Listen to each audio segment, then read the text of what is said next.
Comparing yourself to others makes you a counterfeit. Yes, comparing yourself to others makes you malfunction. You are uniquely created and designed for a specific purpose ordained by God. If you do anything other than what God has ordained for you, then you will malfunction. Your assignment is in perfect alignment with God's will for you. He designed you with all the capabilities and features necessary for that specific purpose. He designed every other person with different capabilities and features based on their unique purpose or assignment. David said in Psalm 139, "For you created my inmost being. You knit me together in my mother's womb. I praise you because I am fearfully and wonderfully made. Your works are wonderful. I know that full well." This particular psalm reflects David's deep relationship with God, expressing awe at God's intimate knowledge and creation of every individual. God is intimately involved in the creation of each individual. God crafted every part of us with great care, starting from the womb. The psalmist praises God for the intricate and marvelous nature of human creation, recognizing it as a testament to God's wondrous works. This verse highlights the value and uniqueness of each person as a deliberate and extraordinary creation by God. God was deliberate about how He created you. He made no mistake in that.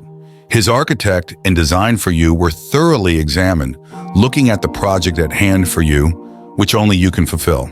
No two people were designed the same by God. God told Jeremiah, "Before I formed you in the womb, I knew you. Before you were born, I set you apart. I appointed you as a prophet to the nations." Jeremiah 1:5. This verse makes us understand that God knew and had a purpose for each person even before they were conceived.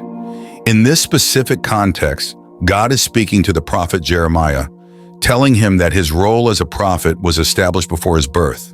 It emphasizes God's foreknowledge and intentionality in creating each person with a distinct purpose. For you, this means that you are not an accident or a random occurrence. God has known you and had plans for you even before you were formed in your mother's womb. You have been set apart for a specific purpose that only you can fulfill. If only you can embrace this truth, then you will be inspired to seek and live out the unique calling that God has designed for your life. Stop feeling like you are a mistake. God makes no mistakes. You are not an accident. You are not a random occurrence. Stop looking at others. Stop. You are not called to do what Michael is doing, and Michael is not called to do what Doris is doing. Matthew 10:30 also tells us, "And even the very hairs of your head are all numbered." What does this verse mean? It illustrates the depth of God's knowledge and care for each individual. It emphasizes that God is intimately aware of every detail about us, even down to the number of hairs on our heads. This statement highlights God's attention to the smallest aspects of our lives, demonstrating His love, concern, and involvement in every aspect of our existence. No two individuals were created with the exact number of hairs on their heads, not even identical twins. For you, this verse serves as a reminder of God's personal interest in your life. It shows that nothing about you is insignificant to Him. He knows and cares about every detail. This knowledge can provide comfort and assurance that you are never alone or forgotten, even in the midst of life's challenges. It encourages you to trust in God's provision and guidance, knowing that He is intimately involved in every aspect of your life. Why try to be like other people when God is so involved in bringing your purpose to fruition? Why look at others when your capabilities are unique? When you start feeling you ought to operate like another person, then you start failing. You are not like everyone else. You are wired differently from your brothers and sisters. Your brothers and sisters are wired differently from you. Your friends have a different road to walk. You too have your own. Fulfilling your purpose must be your ultimate desire. Looking into what others do and desiring to be like them takes you off the manual God used in designing you. You are meant for greatness, but you are not exploiting your potentials because you are busy looking at others. It is only when you get to this consciousness then you start soaring like the eagle you are. There is absolutely no height you can attain if only you can grasp this truth. See, that neighbor down the street you are comparing with is designed just for what they may be doing right now.